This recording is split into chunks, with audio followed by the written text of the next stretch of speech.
Hello everyone, আমি এখন যাচ্ছি কলেজে। বাইরে কিন্তু প্রচণ্ড গরম, তাই আমি আজ কলেজ ইউনিফর্ম পরিনি। তোমরা জানো ছোটোবেলায় আমার ফেভারিট কালার ছিল রেড, আর এখন তো সেরকম রেড কালার পরাই হয় না। আজ তো প্রচণ্ড গরম পড়েছে, আর এই গরমের মধ্যে আমার যেতে হচ্ছে কলেজে। যেহেতু এই সপ্তাহে আমাদের কলেজে ছুটি দিয়ে দিবে, তাই ভাবলাম গরমকে উপেক্ষা করে যাওয়া যাক। মোটামুটি 1 মাস কলেজে যাওয়া হবে না, তার পাশাপাশি আমার ফ্রেন্ডগুলোর সাথেও দেখা হবে না। এখন কেন জানি মনে হয় বেকার বেকার এসব ভিডিও করি, শুধুমাত্র সময় নষ্ট, আর কিছুই না।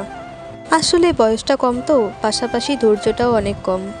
আর আজ কিন্তু আমরা কলেজে ক্লাস করতে যাইনি, আমাদের ছিল বুক ক্লাবের কিছু কাজ, সেগুলোই আমরা পুজোর আগে কমপ্লিট করে নিতে চাইছিলাম। আমাদের যেমন রেগুলার কলেজ যেতে ইচ্ছে করে না, তেমনই কিন্তু আবার কয়েকদিন কলেজ বাদ দিলে মন খারাপ হয়। আমার মনে হয় প্রতিটা জিনিসের প্রতি একটু মায়া থাকা ভালো, কেননা মায়া কমে গেলে তার প্রতি কিন্তু আর ভালোবাসাও থাকে না। থাক, আর বেশি জ্ঞান দিব না। দেখা হবে নেক্সট কোনো ব্লগে।